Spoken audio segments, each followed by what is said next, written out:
You're all very welcome, and it's lovely to see some old faces back again.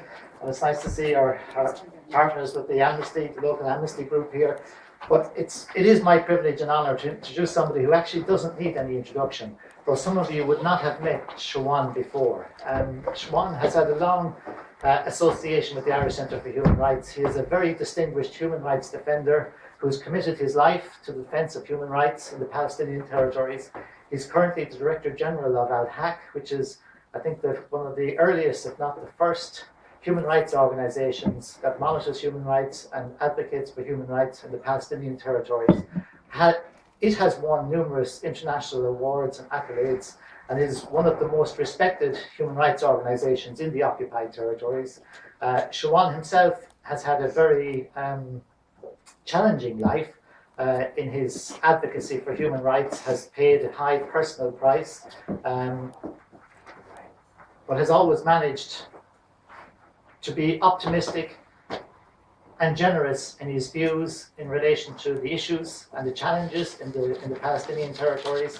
And he was a scholar here with us in 2004 or 5, I think it was. Yes. And at our anniversary, our 10th anniversary ceremony, he received the Distinguished Graduate Award in recognition of his personal commitment to human rights.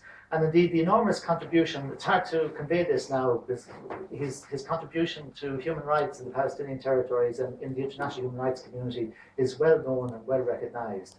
But Siobhan was a student here on Irish Aid scholarship, but he added incredibly to the life of the centre for the short period that he was here. He left a gap that couldn't be filled, and the students that were here at that time were privileged, as we were as staff members, to have him here. What was it we used to call you? Papa Bear, was it, or something? But it is my great honour and privilege to introduce Siobhan Jabareen, who is now going to talk on the issues of human rights in the Palestinian territories. Siobhan. Thank you, Ray, and hi everybody. It's a great honor to be with you today and to come back again to the center. It's special for me. Today I went down to look at Corrib River and to the center and every corner here and there, And I think my experience at the center, it's like, I can say it's one of the biggest stones in my milestone in my life. I got a lot here from the lecturers, Ray, Bill, Vino, Kathleen, and others, and also the students. I have a lot of memories here. It's still with me. I think when I get Alzheimer later on, I think the center and my experience here will stay, and I will not lose it. Today I would like just to address a few things. They told me to speak for half an hour, not more than that. I will start with this. But before I start, I would like just to show you, maybe for maximum 7 minutes, things like that, an issue with that at Al-Haq on the impact of the war and human rights, and I will leave that for you later on for the questions, but let me start with this. Is it okay?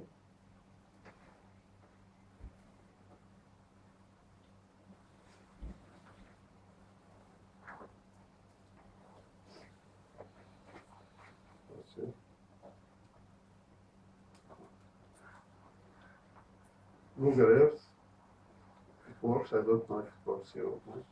I haven't tried. I'm not the person to ask a technical question of.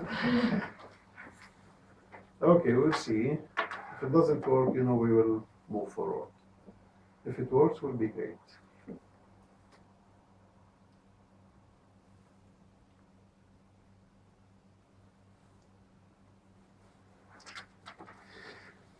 Let me first start. until we get it. If we don't get it, no problem. When I asked them what I would like to address, today, they said it's like reflections, and we leave for you. And I'm sure that many of you has questions regarding Palestine, what's going on there, what's the situation these days, what's the new development, because you are hearing and you heard about the negotiations to where it will lead, this negotiation. I can say like this, it's difficult and it's hard for anyone to live under the occupation and foreign occupation. That's hard things. And more harder also, if you get also a violation, internal violations committed by your government or by your security, it makes the situation more complex. Palestinians now in West Bank and Gaza living in these conditions. One, the occupation taking over everything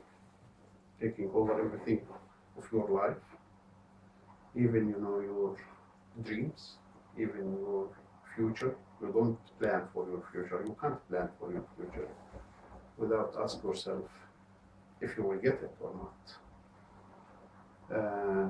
Because the restriction of movement is one part, the separation between communities also is another part. This is part of a long-term policy. It's not just an isolated incident here or there, and it's not reactive because the occupation is proactive.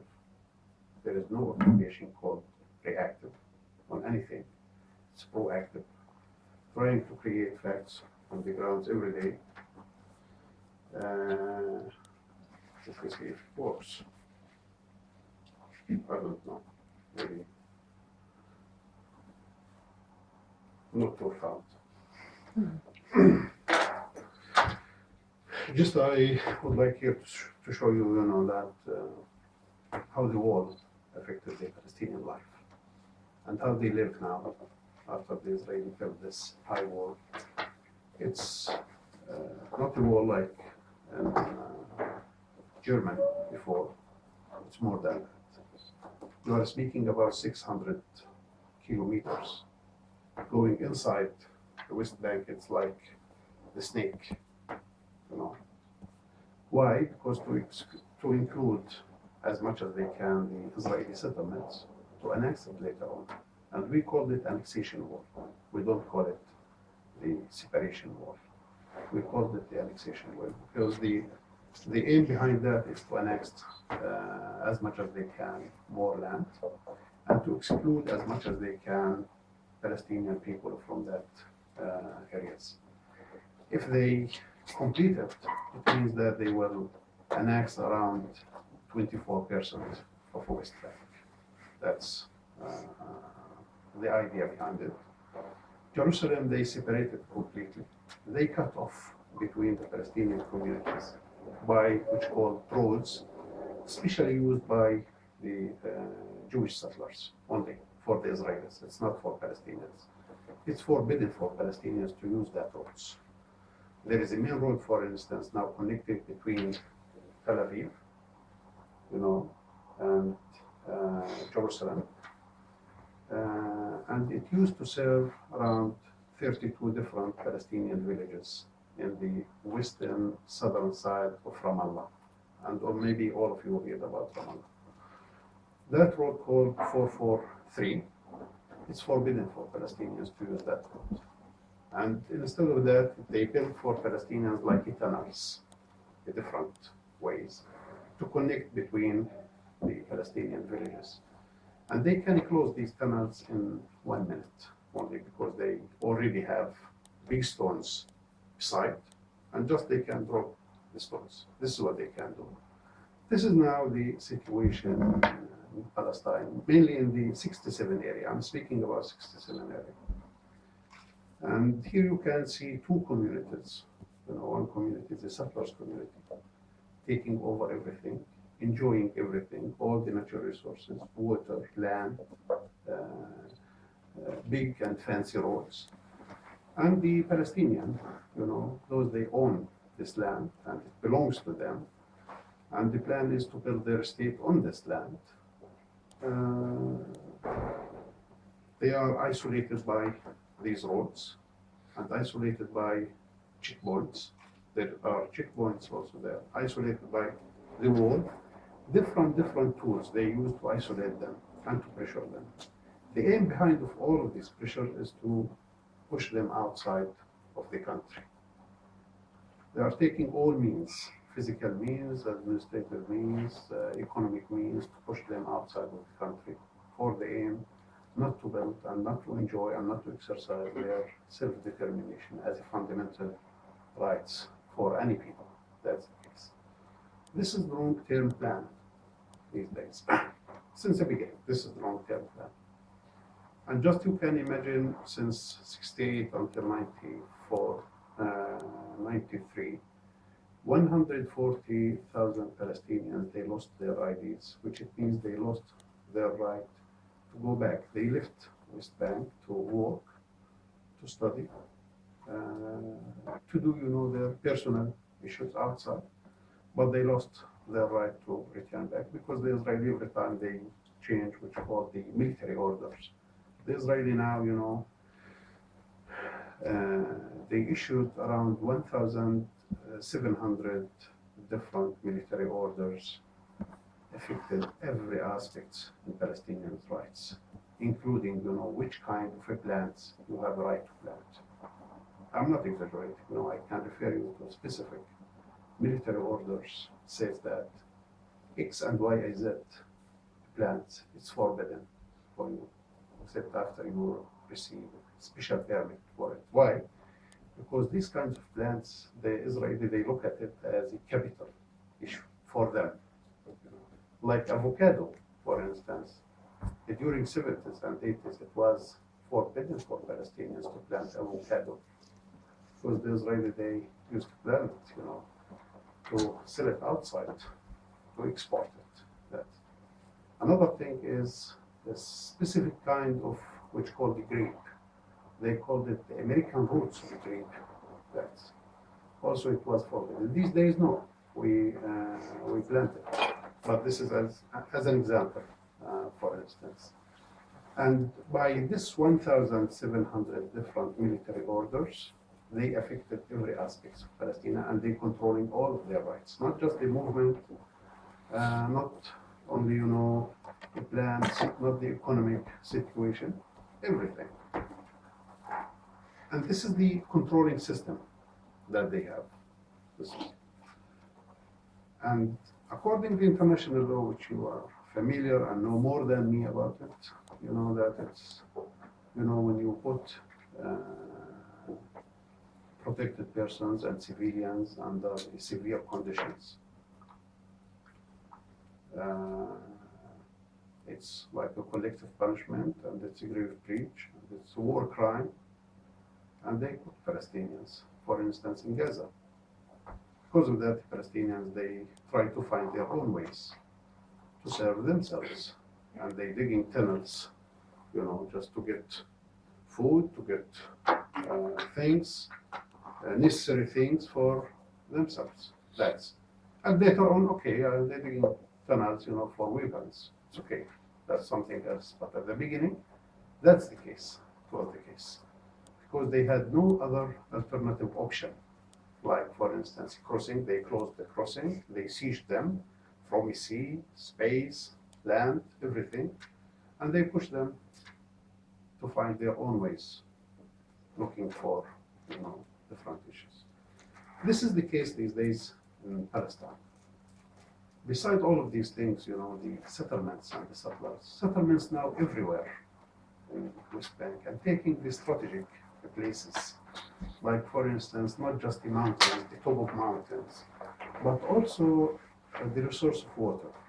Where is the water? They build the settlement. They are taking in their account, in their plan, for instance, in which area they want to plant the settlements. This is part of the plan. It's not just randomly they build here or there. No, this is part of the plan. First, the eastern line, which is called the eastern line, not to allow Palestinians to expand their communities, their cities, their villages. That's we call it. And Western line, and they put Palestinians between these two lines. And also within these two lines, they cut and they build settlements here and there in specific areas. This is now the situation, and we are speaking about around now 650,000 settlers in the West Bank, including East Jerusalem. When the negotiation started, they were around 200, 210. During the negotiation and what's called the peace process, twice more, settlers, and they expanded, twice or three times more the settlements in the occupied territory, which it means that the negotiation for them, it was like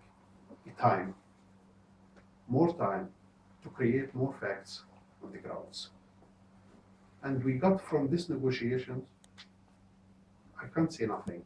We got more land confiscation, more expansion of the settlements, more isolation of the Palestinian communities, more cut off between the Palestinian communities.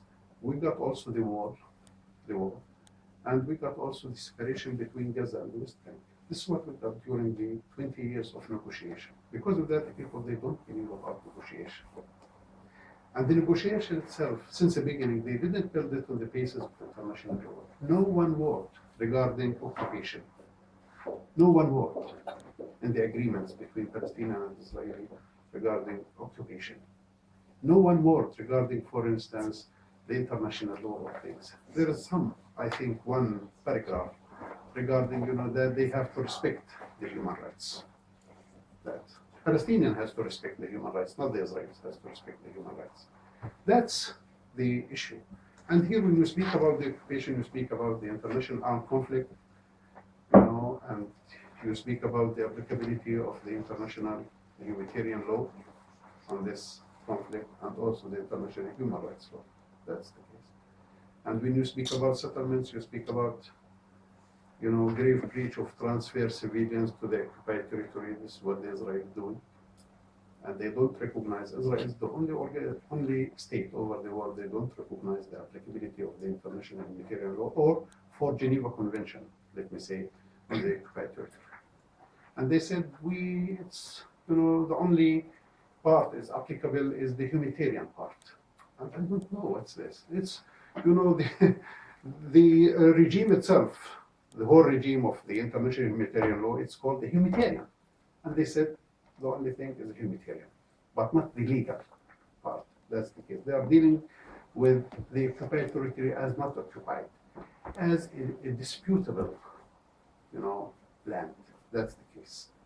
The question here, why the Palestinians accept and why they agree on this? I think they made a mistake. One, we have no strong leadership. Second, our leaders, they don't consult also with legals. And even if they consult with legals, they don't take their position and their account. This is part of the culture. This is part of the way. We have no institutions.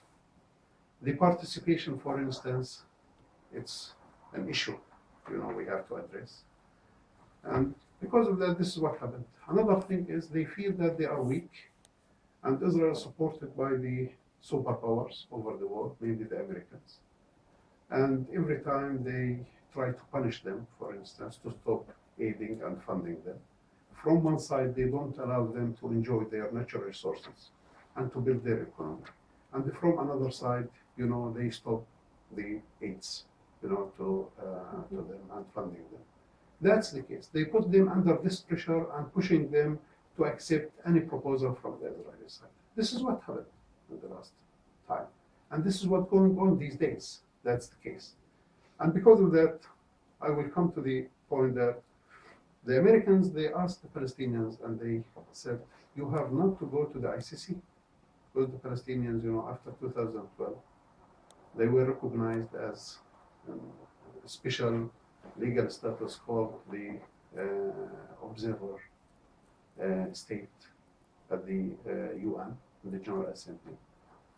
And they have a right And it's opened the door before them to join all the international organizations, all the human rights treaties, international humanitarian law treaties, and any other treaties, including the ICC. But here they pressure some of European countries, for instance, like the UK, they came to Mahmoud Abbas and they said, we are ready to vote in your favor at the General Assembly if you give us a guarantee that you will not join the ICC for 25 years. Yeah, this is a credible resources. I use that also in the media, and this is what they said to Mahmoud Abbas. I don't know what's the purpose behind that. You as UK, you are a member of the ICC. Why? For you it's allowed, for us it's forbidden. And this is the only now mechanism, justice mechanism before Palestinians. Because we have no, remedy, and we have no mechanism provide to the Palestinians any remedy inside Palestine. The Israeli, judiciary system that doesn't work when it comes to the Palestinian occupied territory. It functions well when it comes to the Jews. And not also all the Israelis, including, let me say, if I deal with the Palestinians inside Israel. No, it doesn't function even well on that. And regarding, the occupied territory, it doesn't function completely. It's like, let me say, a rubber stamp in the Israeli military and security in their hands, to legitimize the illegitimate things. That's to legalize, between quotations, the illegal things. Just to give words, legal words on the practices. That's what they are doing. And here the UK, they said that. The US, they said you have not to go. If you go, you will not get anything from us, even from the others. That's the case. Because of that, they put this pressure, particular pressure on the Palestinian leaders. And the Palestinian leaders, they stop and they freeze their steps to go to join the ICC or ratifying the ICC. But what happened before that? After the attack on Gaza, which called the Operation Cast Lead on Gaza 2008, late 2008, 2009, early 2009, the Palestinians, they submitted a declaration to the prosecutor office, to the ICC prosecutor office, recognized, the jurisdiction of the ICC over the crimes committed in Palestine since 2002, without any time limitation. And they gave them an open declaration, which the ICC has to proceed according to that one. And it took the ICC prosecutor 3 years, until April 2012, to decide. And his decision was, or his statement, the resolution at the end, said, if Palestine is a state or not, that's, the game he played there. And in 2010, it was a good development. 2010, Palestine became a full membership of UNESCO, and it's an international organization. It means that, they can deal with it as a state for the purpose of the ICC. That's the case. If there is a good faith, and if they are taking the preamble of the ICC in their account, for instance, that this has to provide a justice, for victims against, the international crimes. But here, I think for political reasons, he played this game.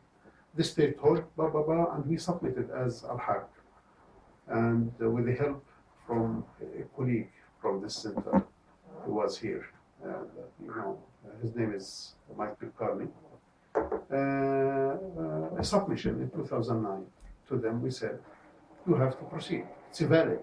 This declaration is valid. And Palestine, for the purpose of the ICC, you can consider it as a state. And this is the reasons. We sent all of our arguments to support this idea. Unfortunately, and we met with the prosecutor many times.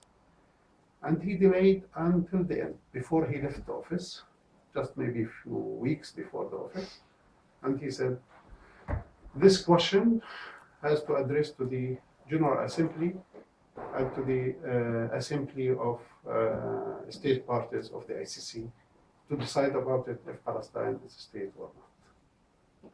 It means that he kept the door open, but at the same time, he delayed 3 years and he closed the door from another side. That's the case.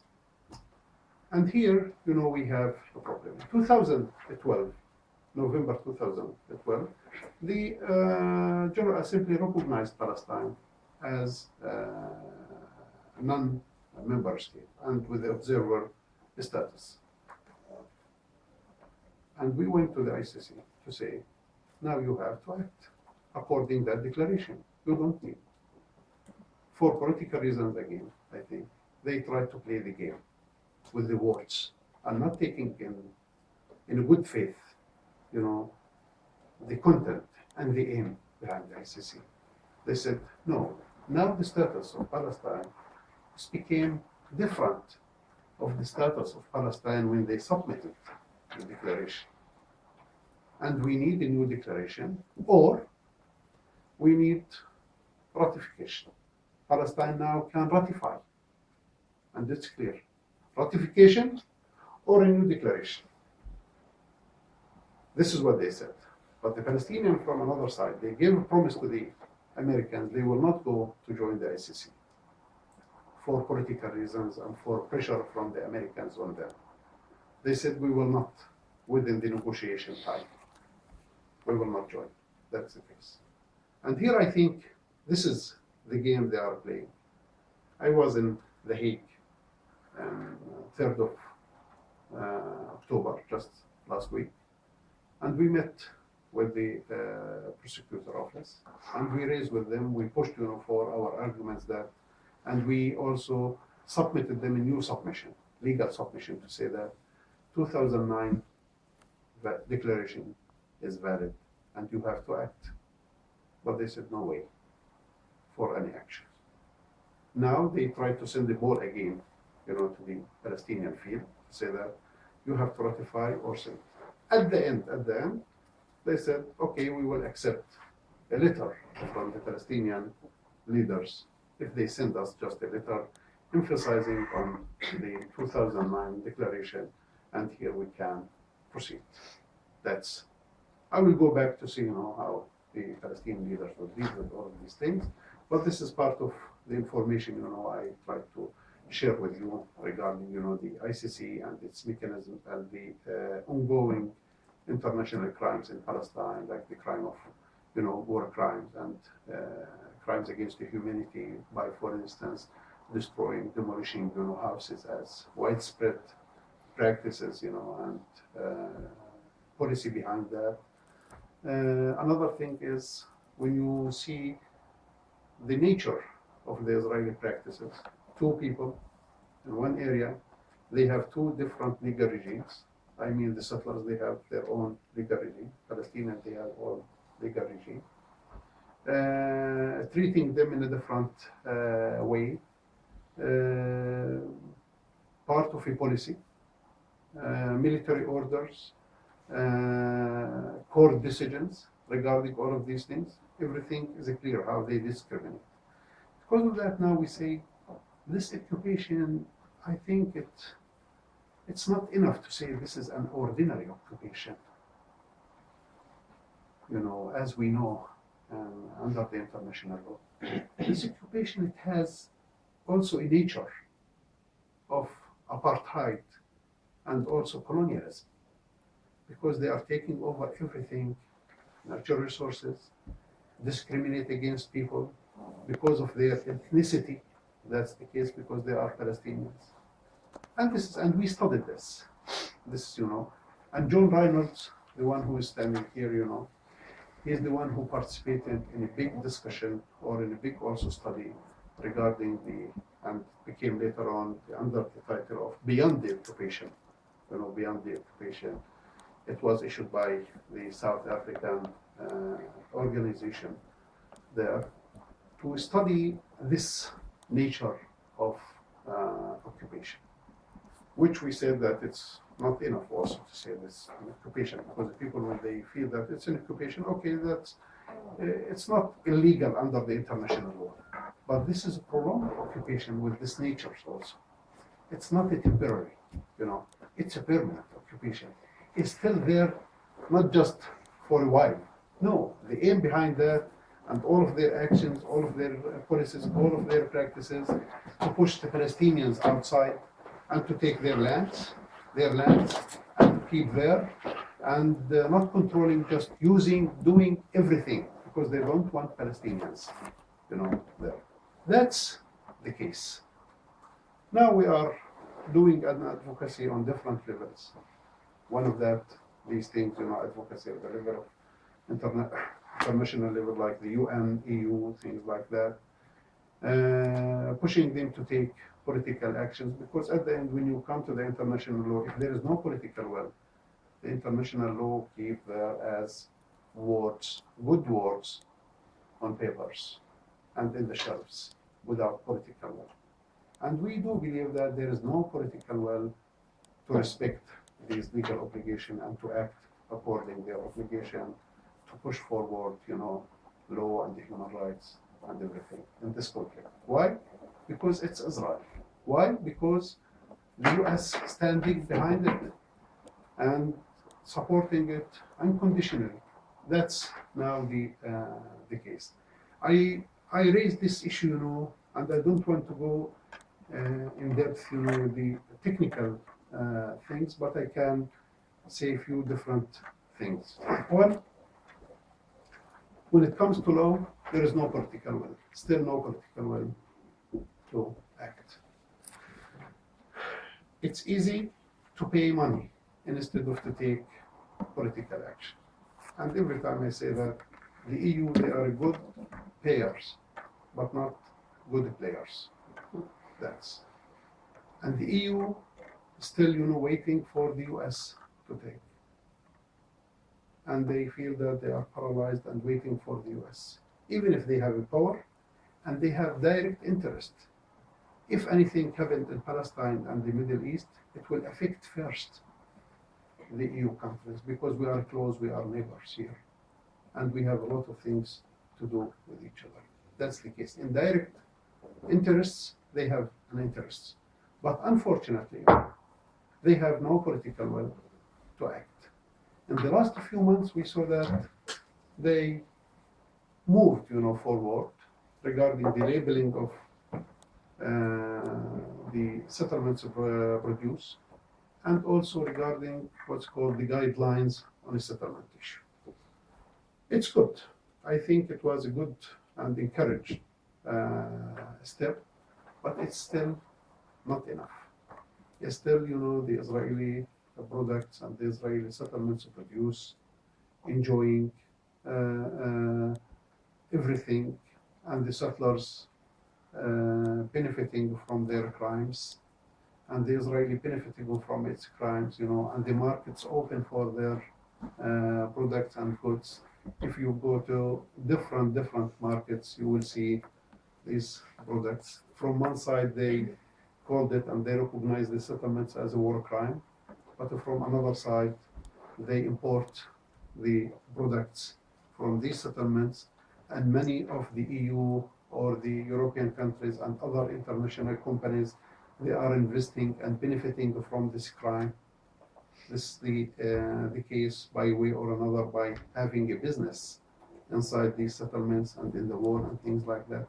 And now our work is mainly focusing on these settlements and the products of the settlements, and trying, just to shame and to go after these corporations, those they are investing there, to take some cases, to the national level, using the national laws.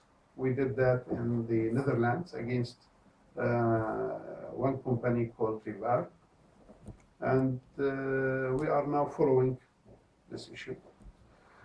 Another thing is we working at the UN level, submitting, reports, shadow reports to the treaty bodies and also to the Human Rights Council and its regular sessions, and to the special procedure with the special rapporteurs on different areas. This is what we work.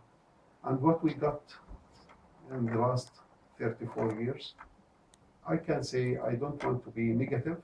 We keep hope, but it's not that much. Situation deteriorate more. We got nothing until today. The facts on the grounds is more complex and more difficult.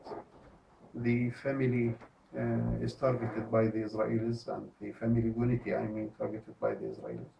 We still have, tens of thousands of families. They are separated in different places because of the Israeli policies. Our refugees, 2/3 of our people, they are refugees now over the world, and maybe last night you heard about the 200 people, refugees, Palestinian refugees from Syria, I think, in the Mediterranean Sea.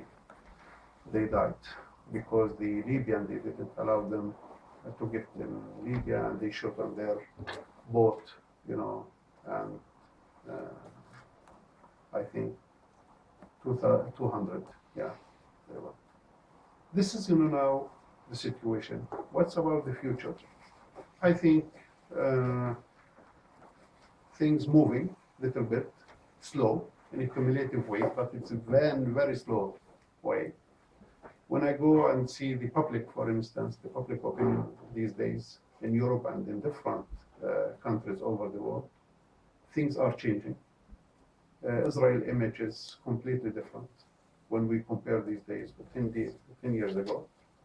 People, they are more aware about what's going on in Palestine, more ready to take actions, more ready to boycott the Israeli and asking for sanction of Israel.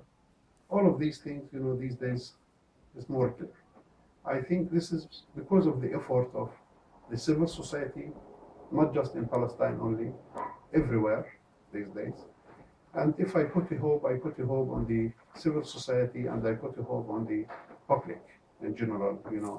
I'm not putting any hope on the officials, on the governments, on the states to take any actions. But if things become later on as part of the interests between, the external relations and the internal relations, this is an important thing later on, when the officials feel that they will not get and they will not succeed in the election if they don't take a principled position to stand behind the human rights, also in their external relations. I think they will continue playing the same game. From one side, they ratify, the treaties, and from another side, they don't respect their obligation under legal obligation under these treaties. That's the game. And this is, I think, the role of the human rights. This is the role of the public. This is the role of civil society. And because of that, we are here. Because of that, we continue our work. Because of that, we go outside. Because of that, we publish reports. Because of that, we distribute materials here and there, and we continue using any opportunity in everywhere, to push for that. Because we do believe that there is no justice without the human rights. There is no justice, without build it on the basis of the principles of international law and the human rights. That's the case.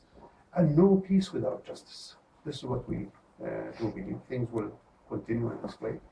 And if you ask me, I can say I do have hope, and more than hope, for the future that things will change.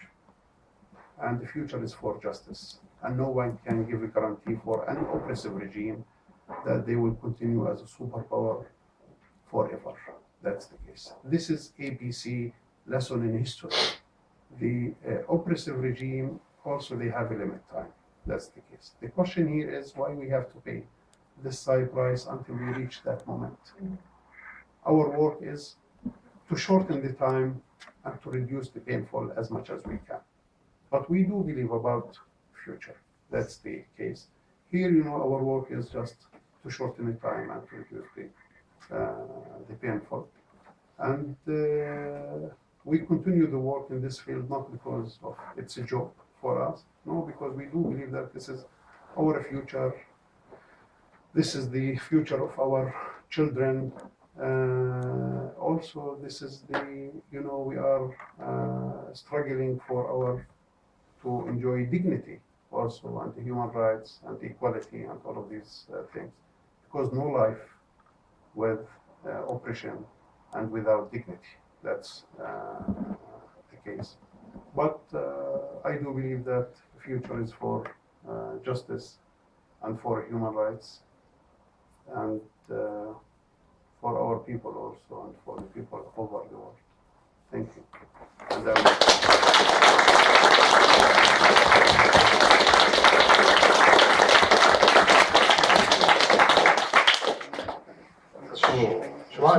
more than half an hour. That's okay. I'm so sorry. You had to stop me. So, Siobhan is happy to take questions now and engage in any discussion. Yes. Hi, my name is Shahab Ayash. Well, I'm from Palestine and I study here at the Houston School of Film and Digital Media. I mean, you've mentioned this is much more a political. Well, the Palestinian cause is much more political than human rights. I mean, by the end, the Palestinians are looking for self-determination, and it's a national cause. Then they're not looking for improving their life condition. They are looking for that, but within the larger context of being having their own independent state.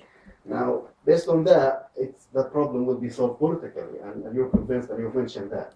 So why bother with going to the civil society, with the United Nations, which resolutions have been violated by Israel many times?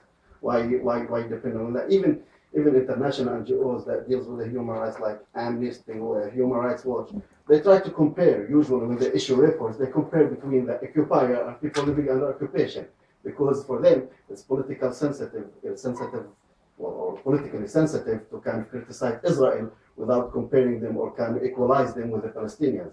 So why bother going for the civil society? While for their in their mind there are equal sides for Palestinians and Israelis. For these institutions, they are equal. They don't. I mean, it's not clear to them, or it is clear, but for political purposes, they try to equalize between both sides. So why bother with the effort going for these organizations while it's known it's going to be solved politically? Without putting pressure on the politicians, they will not move forward. That's the case. And one of the roles of the civil society is to pressure the politicians. I'm not saying that the civil society has to carry out their guns and to go to live here in Palestine and to do things. No, they have to carry out their guns, the words and the ethical and the legal and all means of pressure on the politicians to act according to that. For instance, here in Ireland, even if the Irish, they are good and support and sympathetic with the Palestinians' case. It's clear on all levels. And also their actions on the level of the EU, it's good and very positive. And sometimes proactive, they are taking something. But it's not enough. It's not enough. For instance, why the Ireland not taking a position to issue to release a law, for instance, in Parliament, to ban the Israeli settlements of products from entering the markets of Ireland. I asked this question, I addressed this question to the Foreign Ministry a few days ago in Dublin. They replied to me, we have a common market here with the EU, and we can't do that. I said, no, you have also borders, and you have your own authority, and you have visa, even with this market. By doing that, also you push the others, and it's good to lead. And maybe this is the thing, that civil society and the public and people and some politicians think about it. I'm sure that we have a lot of things we can do if we think about that. If we think about that, yeah, we can do. And here, by doing that, we put pressure on the politicians to act and to, for instance, to build like a consensus between their ratification, their obligation, and their actions in different levels. At the UN, EU, things like that. I know, because without taking positions like that, nothing will change, and situation will keep deteriorate. That's the case. Here I'm building, between civil society and politics also. Not just saying that this is the responsibility of the civil society. But we can't do that alone as Palestinian human rights organizations or civil society. We have to connect, we have to coordinate, we have to network, we have to do everything also with the civil society in these areas. Yes. Thank you. My name is Feston Senga. I'm from Uganda. First of all, apologies for being a bit late because I had some training to do. But you mentioned that America supports Israel, and America itself doesn't deny. They say Israel is their biggest ally in the Middle East. But why is it that Palestinians accept America to at the same time mediate? It's America always mediating between the Israelis and Palestinians. I always find it difficult to understand why the Palestinians should accept when they very well know that the same America is the one that is behind Israel. So why? If you make a survey and ask the Palestinian people if they trust the US and if they like the US, you would get 99% no. No, 99% no. But this is the Palestinian leaders, not the Palestinian. The Palestinian leaders, they accept this pressure from the Americans. And they play the game in a dirty way and in a bad way. That's the case. And if I blame here, I blame not just the Americans, I blame our leadership. Our leadership, they are not acting according to Palestinian interests. That's the case. And these days they are weak. They are weak. And I think we are in transitional time regarding everything. That's now the participation and representation. It's an issue. It's an issue in Palestine. And I think now the new generations is now addressing the issue of representation and the issue of participation, because the people, they have a right, to participate in all of these things and to say and to select their representatives. That's the case. And when I mean Palestinian, I don't mean Palestinian, they are living in West Bank and Gaza Strip. I mean all Palestinians, because the Palestinian people, they are all Palestinians. In diaspora, everywhere, refugees, everywhere, they have to decide about that. And what's the frame?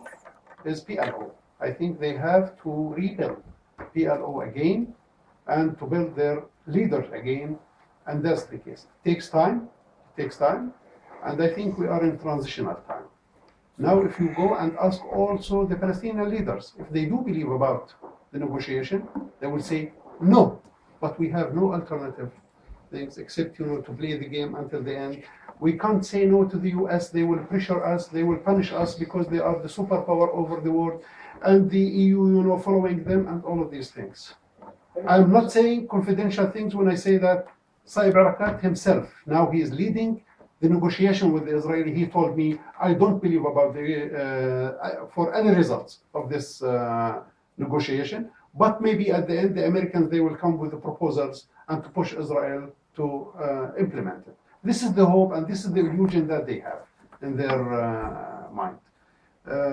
And that's the case. Unfortunately, this is the case. America now, they are a superpower. The question is, if the Americans will continue forever as a superpower over the world or not.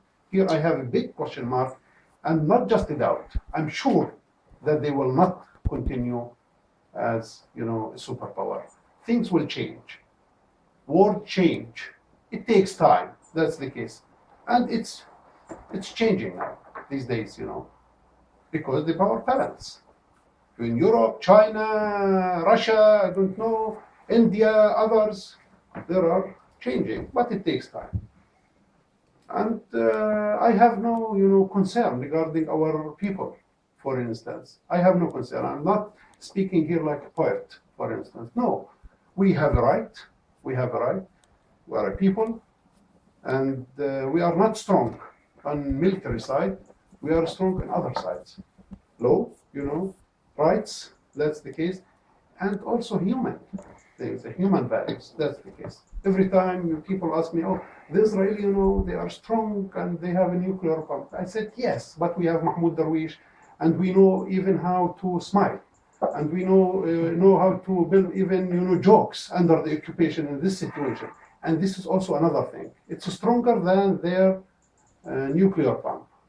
And we will continue. I have no doubt that our people will disappear. No, we will not disappear. We are not the minority in that area. That's the case.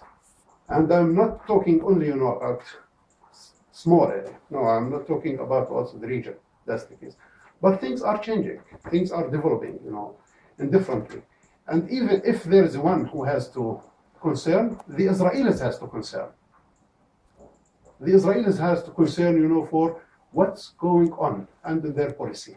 What they are doing, I think, like one who is killing himself these days. They can't swallow us, and they can't, push us outside. Now, between river and sea, the historical Palestinians, they are a majority these days. We are 51% now. And this is what concerns them. From one side, they don't want to give anything, and they want to take everything. You can't do that. You can't do that. And you can't do that with any, just spaces. That's the issue. Today we are weak. Tomorrow we will be strong. That's the case. And here, they have to think for long term. The Israeli leaders, they are thinking for short term, mid term, 20 years, 30 years, 40 years. But they have to think for 400 years. That's the case. The Irish, they've been under the colonialism 800 years, and they got it at the end. We will not stay 800 years. We will not stay 800 years. Not quite. No, we will not stay, because these times completely is different. It's not like before. But maybe we stay 50 years. I don't know. I hope to see that happen during lifetime. But the Israeli has to be concerned with all pain, regarding our case and things. No. Trust them, have confidence for the future. Yes. First of all, thank you very much for your talk. I would like to mention something that you just said about maybe Palestinian. You said 99% of the Palestinian doesn't like U.S. I feel you mean 99 Palestinians don't like the way that the government Yes. said. Yes. I accept completely your correction. Yes. Just to be clear. Just to be clear of this. Because The U.S. policy, the U.S. administration policy. Yes. Because maybe some people will understand it in wrong way. No, But this is the same as maybe Palestinian. The problem is between Palestinian and occupation, not Palestinian and Jewish people. This is The what I same meant. That's why I would like to mention here too about the media that you're looking for, the resources you will use it for your study and your research. You have to be careful about these things, because as Mr. Jaber said, we are the Palestinian. I'm in fact Palestinian. So we are, as a Palestinian, we don't have a media that you can hear our voice. So you will find difficulties to find our voice. But I think, or I believe, to find the truth voice, you will find it. You will know the way how to find this. At the same time, I would like to say something else about, you mentioned about humanity rights. In Gaza, because I'm from Gaza, there is thousands of basic things are missed there. I remember, I will talk about myself as a case. I remember at the last secondary school, when I was doing my last exams, I was studying using candle. There is no electricity in Gaza. There is no water at the same time. So you talk about the serious problem, serious conditions there. I suggest to feel or to see by yourself why you don't organize a trip to coordinate with Al-Haq, for example, to go there just for a few days to see the situation there and to see how people living there. It could help you to understand more, or to help you to feel how people living there. I think this is the things that I would like to mention. And thank you once again for your talk. Thank you very much. Thank you, and I just would like to emphasize, all of you are welcome to Palestine, and you will find there good welcoming, and we are ready also to take you to the field around to see things, and this is what we organize also to diplomats, to parliamentarians, to civil society organizations. We have this program at Al-Haq, taking them to the field, hearing about something from outside, reading about something that's completely different when you see things by your eyes and you go to the field. Reality on the ground is more difficult, more complex. Every time I say that, for any of you, it's a matter of, it's a decision only to decide who you will get married with. But for Palestinians, it's not like that. No. In Jerusalem, Ramallah, Gaza, the people, when they want to get married, they have to ask themselves if the Israeli allowed them to stay together or not. If they will lose their ID or not. This is an issue. And I encourage you to go through also the website and read, for instance, an Adala website. It's a Palestinian organization inside Israel doing the work on, they call them Palestinian minority, which I disagree with them. Because Palestinians, they are not minority inside. With them, the stones and the birds and the trees and everything, it's with them. And they are not minority inside. But this is their dealing, and go to what's called family unification issue and see how the Israeli High Court addressed this issue. You will find thousands of Palestinians, tens of thousands of families, they are separated. And the Israeli refused to give them the permits to be united. This is part of the story. It's not the full story. But at the end, we will get it. Thank you very much for sharing all of that with us. I can't claim to know too much about Palestine, but I have to say what you're describing definitely shows an oppressed people. I'm conscious that you said it's clear that Ireland is behind us. I am a politician, I know Derek is here as well, he's a politician. I'm conscious as well that there's links with Israel from Ireland, and I often think it's about where, unfortunately, where the greatest interests lie. And I just wonder, from your point of view, how much is Palestine building interests with other countries? I'm talking about economic interests, like travel interests, all of that, so that people, as you say, come and see the real story, but also build relationships with you at another level, and how much of that is possible given the oppression. Because if those links are more deep with Israel, it's very, very hard for countries then to sever those ties. Because I think it's through those methods sometimes that you build the relationships that eventually lead to the human rights understanding. Yes. Conscious to hear what you say. No, I agree completely, with you. On economic side, we are not controlling our economy. Our economy is, swallowed by the Israeli economy, and we are like a market for their goods and for their products. That's the case. And in which called Paris Protocol between PA and Israel, it's clear that the Israeli is dominating everything, taking over everything, taxation, everything. They are enjoying everything. I think this is the cheapest occupation in history. They have a responsibility as an occupying power, but they don't do anything, and they don't pay anything, and the others, they paying the receipts. For instance, when the Europeans help us, thank for them, but at the same time, they are taking the responsibility from the Israeli shoulders. Because this is the responsibility of the occupying power. in health, education, infrastructure, everything like that. By helping us, they left Israel, feeling okay, great, for them. That's the issue. Why the Europeans, they are ready to help us by money? Because it's difficult for them to take political action.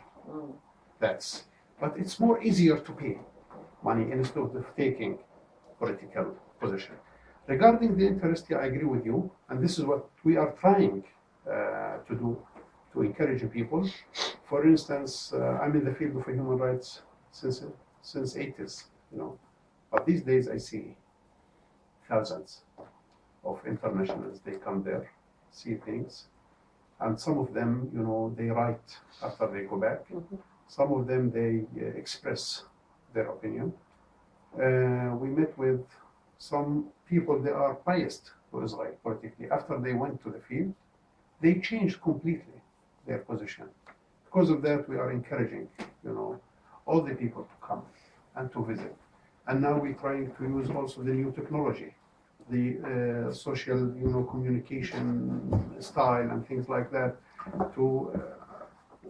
The thing I would like to just to try to show you here, it's also this part of the stories. We said, instead of just bringing people to Palestine, let's take Palestine outside. This is what we are doing these days. And also I encourage all of you to go through our website, to go to the multimedia section. It's at the front page. And download there, the stories and the real stories of the people. You will find there short films, 4, 5, 7 minutes, things like that. You will find interactive maps.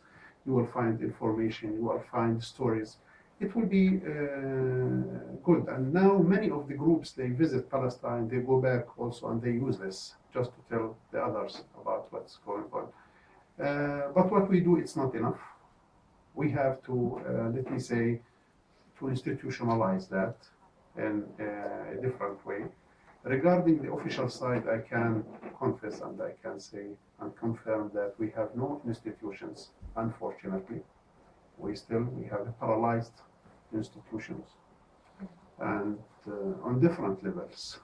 That's the case, but we have a promising a new generation. This is what I know, and 100% I have no doubt of. We have a promising a new generations, taking things, discussing things, thinking of things in a different way. And the hope is there.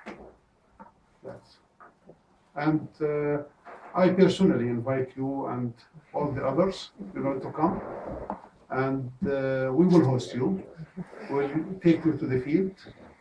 And we'll send you just to the field to see things and to take direct impression from them.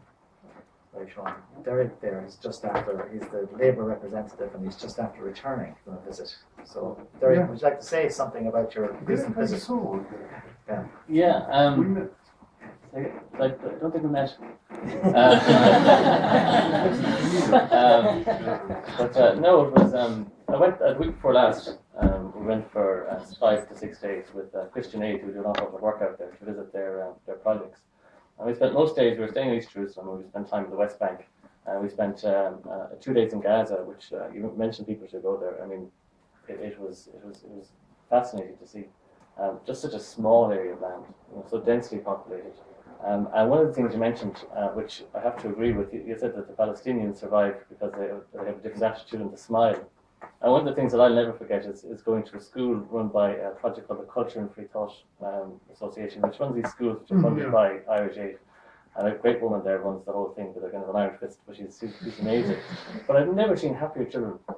In all my days in going, I've seen happier children beaming and smiling as they came out and hopped on the back of a little trolley in the back of a donkey. You have to go home, and no kids picking them up, and just this wonderful happiness in the midst of what I consider to be a prison, really a prison, because getting into Gaza was just a phenomenal experience. Going to this airport terminal on the Israeli side, which was beautiful and clean and fresh, and you're like you're going through Dublin Airport, and then you go through this brutal gate and this 500-meter long tunnel, which is just a cage that you're walking through. And each side of you have land that's been bulldozed, where there were factories and there were people manufacturing and producing, which is now a buffer zone.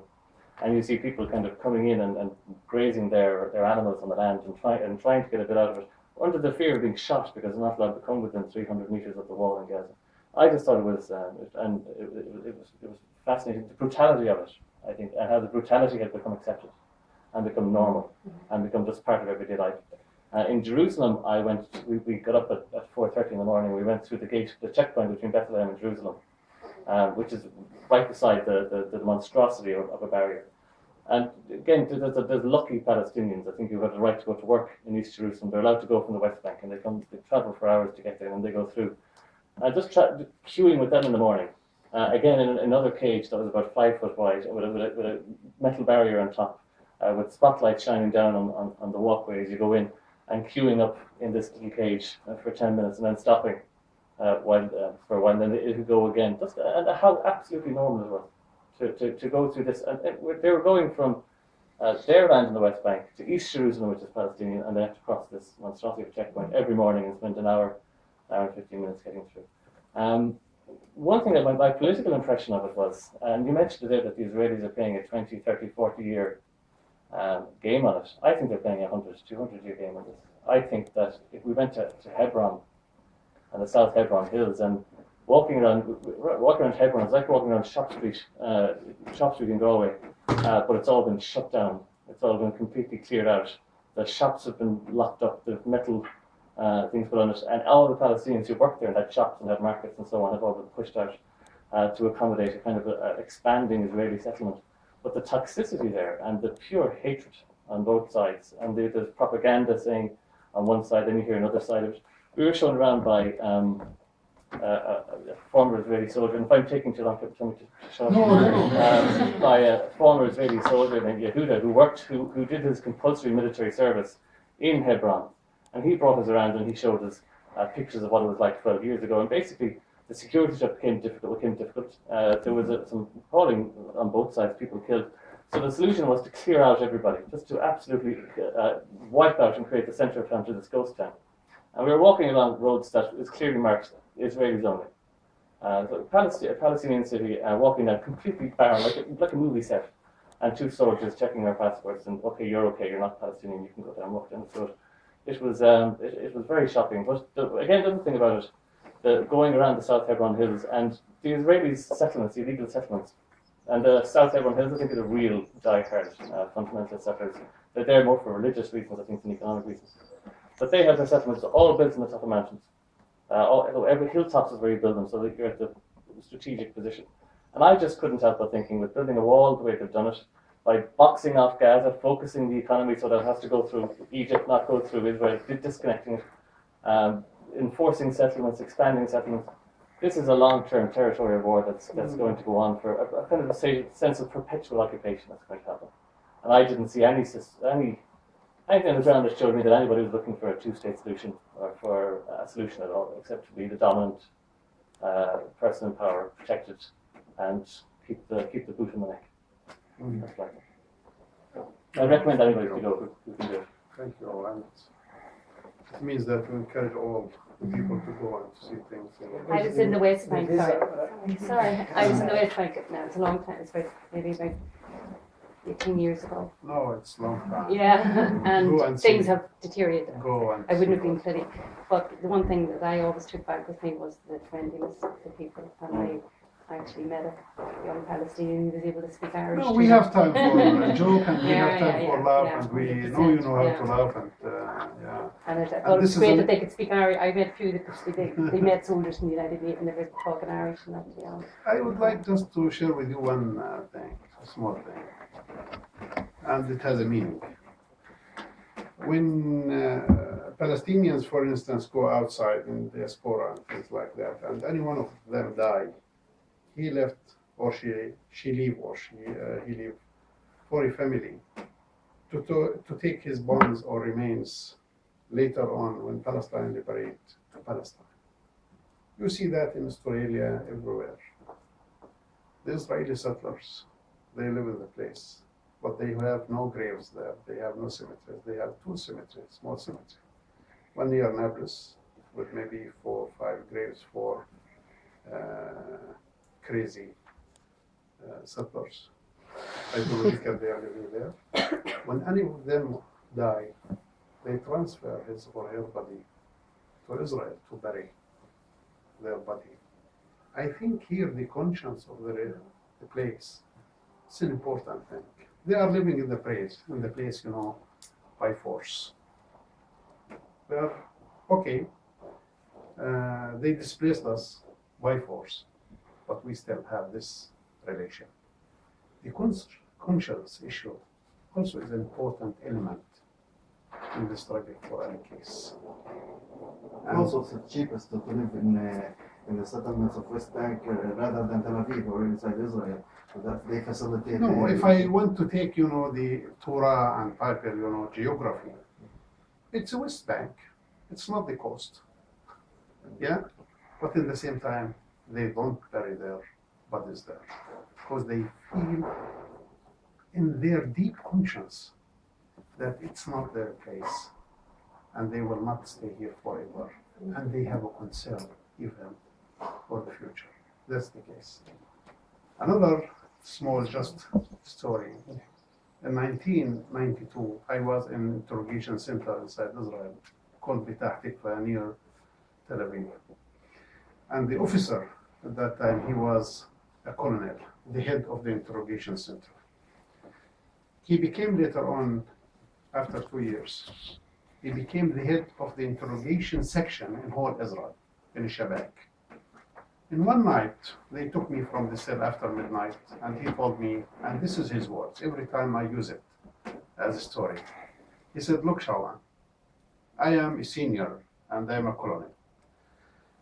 If you ask me if I have a hope and faith that my grandson will live in Israeli state or not, to be honest with you, I'm not sure. I'm not sure. The future is for you and your people, is not for us. We are here a minority, and there is a lesson in history says there is no future for minority, and we are here not normal minority. You are the majority here. But we built our state not to collapse in 10 years. We built our state to stay for 100 years. And my direct reaction was, okay, I said like this, 48, 92. He said, no, don't start the count. Don't start the count. But we built our state to stay for 100 years. And because of that, I am with the negotiation with PLO and give you back 67 area, including Jerusalem, and to build your state. And this is for our long-term interest, but we don't build our state to collapse in 10 years. I think this is the Israeli strategy, long-term strategy, or this is the conscience, and this is the plan, is how to keep yourself strong as much as you can, but not how to keep yourself staying forever. And here, if you depend, any state depends on force and power. Power is changeable things in history. You can't build your strategy on that element. This is the case, and Israel, they built even their existence on that element, which they have to change if they want to stay forever. And my reaction to him at that time, I said, but I have a proposal for you, Abu Sharif. Abu Sharif is a nickname. But I have a proposal for you, Abu Sharif, to stay 1,000 years. He said, what's your proposal? I said, one democratic state in Palestine, and maybe in that democratic state, Hamas and Chas become together, and me and you become together. He said, I don't want to discuss this. This proposal. That's Abu Sharif. And I think Israel leaders, they are like Abu Sharif. They are thinking how to keep themselves strong as much as they can, only. And as they can, this is, Okay. Sorry, is Kathleen there? Yeah. Yeah, okay. I think it's time to draw the proceedings to a close.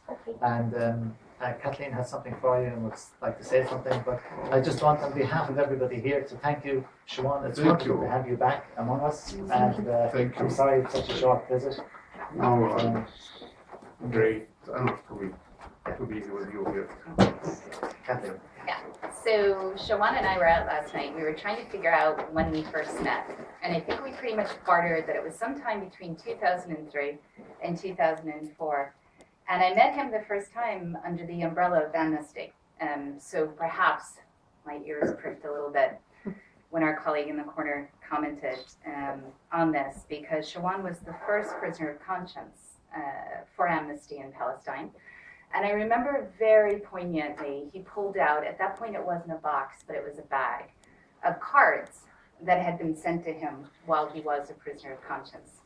And I remember he pulled out one in particular that was a Christmas card that was sent to him from a family from Minnesota. And his imprints of the amount of times, his fingerprints were still on that card. And so I went away and never once again questioned the merits of sending these cards, because I was never an activist for Amnesty. I always did their external work for them, and how much it means. So I think it's not just about the reports, but I think it's a level of protection applied. And kind of concomitant to that, I ended up knowing this man, this incredible human being, for 10 years, and having the honor to work with him, but also to send a variety of students to Al-Haq. Some of you in this room will inevitably end up there. We have what I have fondly called the Irish Mafia, which, whether or not you're Irish or not, you're there. And a number of our students went and never came back, literally have never come back. And people like John Reynolds and Shane Darcy and Ray Murphy and myself and a whole host of other people have seen this almost as the twin of the center, and because they operate with integrity. And Shawan operates with integrity at all times. Thank you. So we are honored to have him here. We also wanted to give both to him and his partner Lamia a little gift, something takeaway from Galway, from us to you, with the hope that the next time will not be so many years before we see you again. So on behalf of the center, just a little present with all our love and thanks.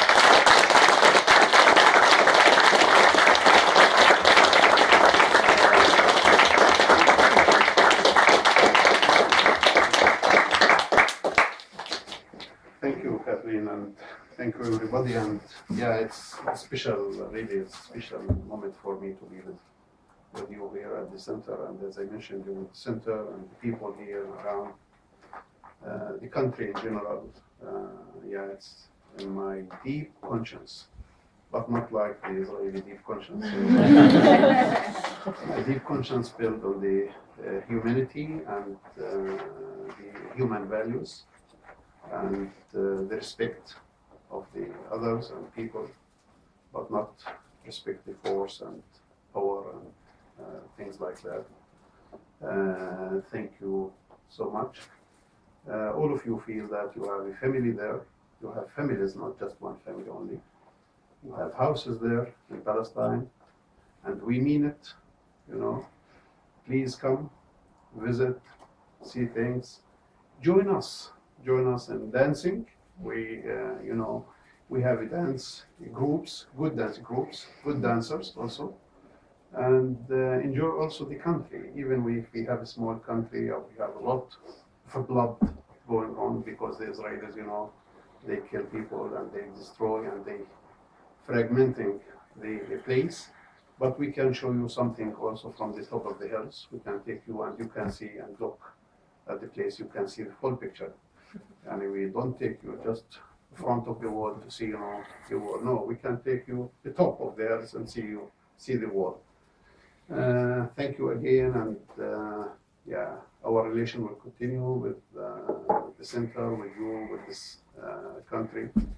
And also tonight I have a great honor to be with the president, you know, and Michael D. Higgins. We know him before. I used to march, you know, marching down when Yasser Arafat was died in 2004 at that time. And we were together in the church. I saw, you know, him, and so I saw his tears at that time after Yasser Arafat he died. We know, you know, how much. And we have also the same and common values and common conscience and common let me say, history. This is what we feel. And at the end, we will get it. I have no doubt of that. And the future is for justice and human rights. Thank you.